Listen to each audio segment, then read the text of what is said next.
6. About this time, an ambitious young reporter from New York arrived one morning at Gatsby's door and asked him if he had anything to say. "Anything to say about what?"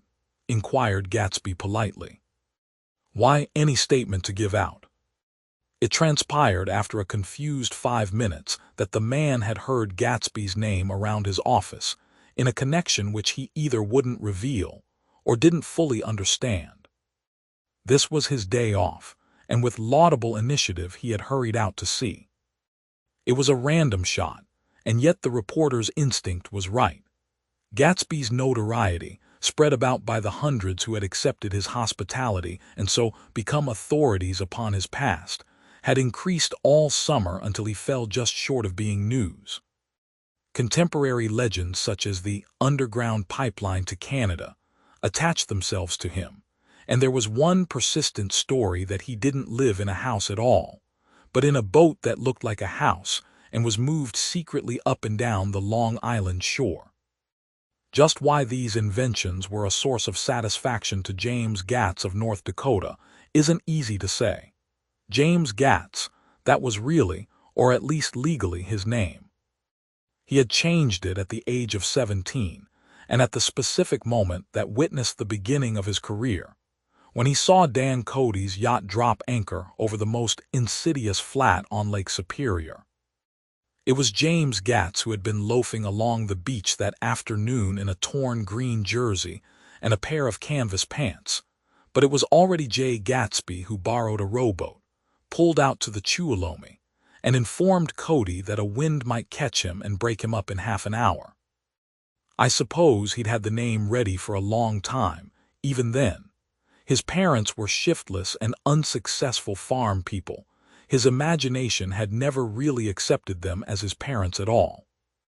The truth was that Jay Gatsby of West Egg, Long Island, sprang from his platonic conception of himself.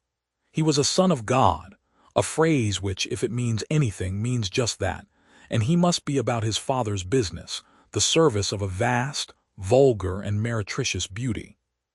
So he invented just the sort of Jay Gatsby that a 17-year-old boy would be likely to invent, and to this conception he was faithful to the end.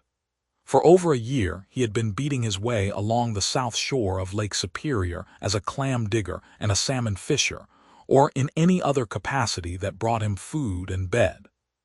His brown, hardening body lived naturally through the half-fierce, half-lazy work of the bracing days. He knew women early, and since they spoiled him, he became contemptuous of them, of young virgins because they were ignorant, of the others because they were hysterical about things which in his overwhelming self-absorption he took for granted. But his heart was in a constant, turbulent riot. The most grotesque and fantastic conceits haunted him in his bed at night. A universe of ineffable gaudiness spun itself out in his brain, while the clock ticked on the washstand, and the moon soaked with wet light his tangled clothes upon the floor. Each night he added to the pattern of his fancies, until drowsiness closed down upon some vivid scene with an oblivious embrace. For a while these reveries provided an outlet for his imagination. They were a satisfactory hint of the unreality of reality, a promise that the rock of the world was founded securely on a fairy's wing. An instinct toward his future glory had led him, some months before, to the small Lutheran college of St. Olaf's in southern Minnesota. He stayed there 2 weeks, dismayed at its ferocious indifference to the drums of his destiny, to destiny itself, and despising the janitor's work with which he was to pay his way through.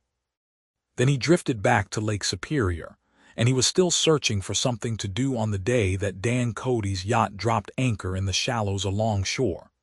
Cody was 50 years old then, a product of the Nevada silver fields, of the Yukon, of every rush for metal since '75.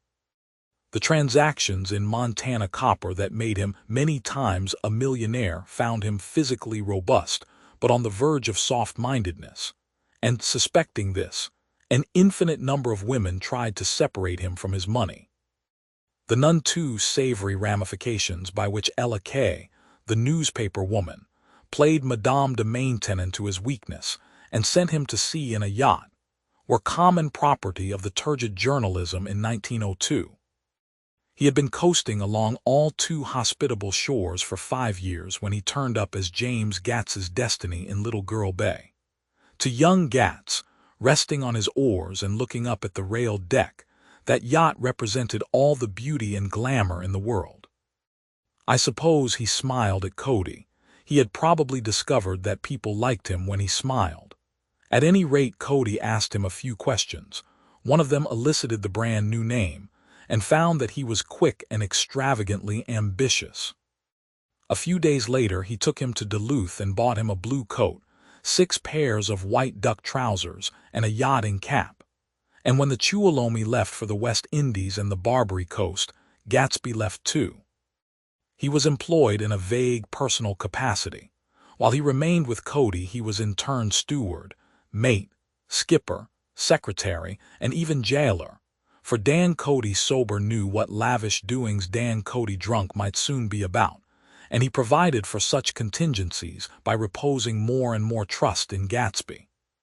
The arrangement lasted 5 years, during which the boat went 3 times around the continent. It might have lasted indefinitely except for the fact that Ella Kay came on board one night in Boston, and a week later Dan Cody inhospitably died.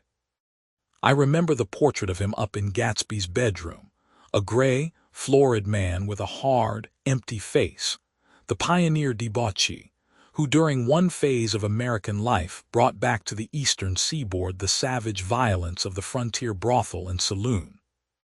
It was indirectly due to Cody that Gatsby drank so little. Sometimes in the course of gay parties women used to rub champagne into his hair.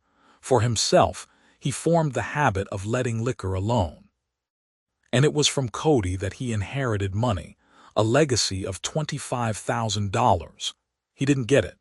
He never understood the legal device that was used against him, but what remained of the millions went intact to Ella Kay. He was left with his singularly appropriate education. The vague contour of J. Gatsby had filled out to the substantiality of a man. He told me all this very much later, but I've put it down here with the idea of exploding those first wild rumors about his antecedents, which weren't even faintly true. Moreover, he told it to me at a time of confusion, when I had reached the point of believing everything and nothing about him. So I take advantage of this short halt, while Gatsby, so to speak, caught his breath to clear this set of misconceptions away. It was a halt, too, in my association with his affairs. For several weeks I didn't see him or hear his voice on the phone. Mostly I was in New York, trotting around with Jordan and trying to ingratiate myself with her senile aunt. But finally I went over to his house one Sunday afternoon. I hadn't been there 2 minutes when somebody brought Tom Buchanan in for a drink. I was startled, naturally, but the really surprising thing was that it hadn't happened before. They were a party of 3 on horseback, Tom and a man named Sloane and a pretty woman in a brown riding habit who had been there previously. "I'm delighted to see you," said Gatsby, standing on his porch. "I'm delighted that you dropped in." As though they cared. "Sit right down, have a cigarette or a cigar." He walked around the room quickly, ringing bells. "I'll have something to drink for you in just a minute." He was profoundly affected by the fact that Tom was there. But he would be uneasy anyhow until he had given them something, realizing in a vague way that that was all they came for. Mr. Sloane wanted nothing. "A lemonade?" "No, thanks." "A little champagne?" "Nothing at all, thanks, I'm sorry." "Did you have a nice ride?" "Very good roads around here." "I suppose the automobiles?" "Yeah." Moved by an irresistible impulse, Gatsby turned to Tom, who had accepted the introduction as a stranger. "I believe we've met somewhere before, Mr. Buchanan." "Oh, yes," said Tom, gruffly polite but obviously not remembering. "So we did. I remember very well. About 2 weeks ago." "That's right. You were with Nick here." "I know your wife," continued Gatsby almost aggressively. "That's so." Tom turned to me. "You live near here, Nick?" Next door. That's so. Mr. Sloane didn't enter into the conversation, but lounged back haughtily in his chair. The woman said nothing either, until unexpectedly, after 2 highballs, she became cordial. "We'll all come over to your next party, Mr. Gatsby," she suggested. "What do you say?" "Certainly. I'd be delighted to have you." "Be ver nice," said Mr. Sloane without gratitude. "Well, think ought to be starting home." "Please don't hurry," Gatsby urged them. He had control of himself now, and he wanted to see more of Tom. Why don't you stay for supper? I wouldn't be surprised if some other people dropped in from New York." "You come to supper with me," said the lady enthusiastically. "Both of you." This included me. Mr. Sloane got to his feet. "Come along," he said, but to her only. "I mean it," she insisted. "I'd love to have you, lots of room." Gatsby looked at me questioningly. He wanted to go, and he didn't see that Mr. Sloane had determined he shouldn't. "I'm afraid I won't be able to," I said. "Well, you come," she urged, concentrating on Gatsby. Mr. Sloane murmured something close to her ear. "We won't be late if we start now," she insisted aloud. "I haven't got a horse," said Gatsby. "I used to ride in the army, but I've never bought a horse. I'll have to follow you in my car. Excuse me for just a minute." The rest of us walked out on the porch, where Sloane and the lady began an impassioned conversation aside. "My God, I believe the man's coming," said Tom. "Doesn't he know she doesn't want him?" "She says she does want him. She has a big dinner party and he won't know a soul there." He frowned. "I wonder where in the devil he met Daisy. By God, I may be old-fashioned in my ideas, but women run around too much these days to suit me. They meet all kinds of crazy fish." Suddenly, Mr. Sloane and the lady walked down the steps and mounted their horses. "Come on," said Mr. Sloane to Tom. "We're late, we've got to go." And then to me, "Tell him we couldn't wait, will you?" Tom and I shook hands. The rest of us exchanged a cool nod, and they trotted quickly down the drive, disappearing under the August foliage just as Gatsby, with hat and light overcoat in hand, came out the front door. Tom was evidently perturbed at Daisy's running around alone, for on the following Saturday night he came with her to Gatsby's party. Perhaps his presence gave the evening its peculiar quality of oppressiveness. It stands out in my memory from Gatsby's other parties that summer.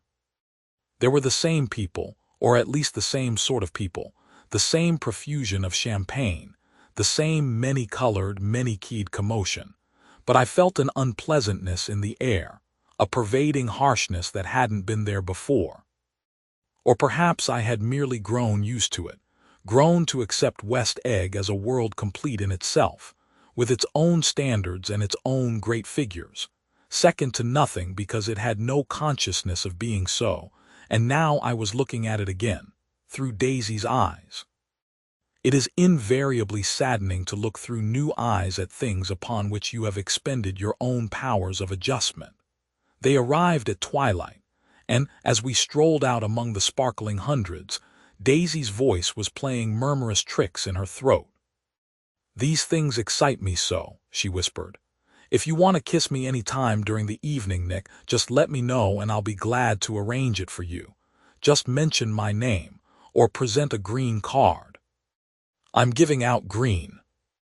"Look around," suggested Gatsby. "I'm looking around. I'm having a marvelous—" "You must see the faces of many people you've heard about." Tom's arrogant eyes roamed the crowd. "We don't go around very much," he said. "In fact, I was just thinking I don't know a soul here." "Perhaps you know that lady." Gatsby indicated a gorgeous, scarcely human orchid of a woman who sat in state under a white plum tree. Tom and Daisy stared, with that peculiarly unreal feeling that accompanies the recognition of a hitherto ghostly celebrity of the movies. "She's lovely," said Daisy. "The man bending over her is her director." He took them ceremoniously from group to group. "Mrs. Buchanan and Mr. Buchanan."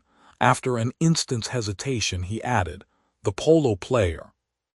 "Oh no," objected Tom quickly, "not me."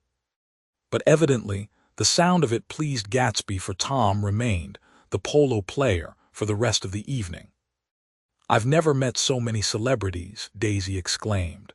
"I liked that man, what was his name, with the sort of blue nose." Gatsby identified him, adding that he was a small producer. "Well, I liked him anyhow." "I'd a little rather not be the polo player," said Tom pleasantly. "I'd rather look at all these famous people in oblivion." Daisy and Gatsby danced. I remember being surprised by his graceful, conservative foxtrot. I had never seen him dance before. Then they sauntered over to my house and sat on the steps for half an hour, while at her request I remained watchfully in the garden. "In case there's a fire or a flood," she explained, "or any act of God." Tom appeared from his oblivion as we were sitting down to supper together. "Do you mind if I eat with some people over here?" he said. "A fellow's getting off some funny stuff." "Go ahead," answered Daisy genially. "And if you want to take down any addresses, here's my little gold pencil." She looked around after a moment and told me the girl was common but pretty, and I knew that except for the half hour she'd been alone with Gatsby, she wasn't having a good time. We were at a particularly tipsy table. That was my fault. Gatsby had been called to the phone, and I'd enjoyed these same people only 2 weeks before. But what had amused me then turned septic on the air now. "How do you feel, Miss Baedeker?" The girl addressed was trying, unsuccessfully, to slump against my shoulder. At this inquiry she sat up and opened her eyes. "Wah." A massive and lethargic woman, who had been urging Daisy to play golf with her at the local club tomorrow, spoke in Miss Baedeker's defense. "Oh, she's all right now. When she's had 5 or 6 cocktails, she always starts screaming like that. I tell her she ought to leave it alone." "I do leave it alone," affirmed the accused hollowly. "We heard you yelling, so I said to Doc Civet here, 'There's somebody that needs your help, Doc.'" "She's much obliged, I'm sure," said another friend without gratitude. "But you got her dress all wet when you stuck her head in the pool." "Anything I hate is to get my head stuck in a pool," mumbled Miss Baedeker. "They almost drowned me once over in New Jersey." "Then you ought to leave it alone," countered Dr. Civet. "Speak for yourself," cried Miss Baedeker violently. "Your hand shakes. I wouldn't let you operate on me." It was like that. Almost the last thing I remember was standing with Daisy and watching the moving picture director and his star. They were still under the white plum tree, and their faces were touching except for a pale, thin ray of moonlight between. It occurred to me that he had been very slowly bending toward her all evening to attain this proximity, and even while I watched I saw him stoop one ultimate degree and kiss at her cheek. "I like her," said Daisy. "I think she's lovely." But the rest offended her, and inarguably because it wasn't a gesture but an emotion. She was appalled by West Egg, this unprecedented place that Broadway had begotten upon a Long Island fishing village, appalled by its raw vigor that chafed under the old euphemisms, and by the too obtrusive fate that herded its inhabitants along a shortcut from nothing to nothing. She saw something awful in the very simplicity she failed to understand. I sat on the front steps with them while they waited for their car. It was dark here in front. Only the bright door sent 10 square feet of light volleying out into the soft black morning. Sometimes a shadow moved against a dressing-room blind above, gave way to another shadow, an indefinite procession of shadows who rouged and powdered in an invisible glass. "Who is this Gatsby anyhow?" demanded Tom suddenly. "Some big bootlegger." "Where'd you hear that?" I inquired. "I didn't hear it, I imagined it. A lot of these newly rich people are just big bootleggers, you know." "Not Gatsby," I said shortly. He was silent for a moment. The pebbles of the drive crunched under his feet. Well, he certainly must have strained himself to get this menagerie together. A breeze stirred the gray haze of Daisy's fur collar. "At least they are more interesting than the people we know," she said with an effort. "You didn't look so interested." Well, I was. Tom laughed and turned to me. Did you notice Daisy's face when that girl asked her to put her under a cold shower? Daisy began to sing with the music in a husky, rhythmic whisper, bringing out a meaning in each word that it had never had before and would never have again. When the melody rose, her voice broke up sweetly, following it, in a way contralto voices have, and each change tipped out a little of her warm human magic upon the air. Lots of people come who haven't been invited, she said suddenly. That girl hadn't been invited. They simply forced their way in, and he's too polite to object. I'd like to know who he is and what he does, insisted Tom. And I think I'll make a point of finding out. I can tell you right now, she answered. He owned some drugstores, a lot of drugstores. He built them up himself. The dilatory limousine came rolling up the drive. Good night, Nick, said Daisy. Her glance left me and sought the lighted top of the steps where 3 o'clock in the morning, a neat, sad little waltz of that year, was drifting out the open door. After all, in the very casualness of Gatsby's party, there were romantic possibilities totally absent from her world.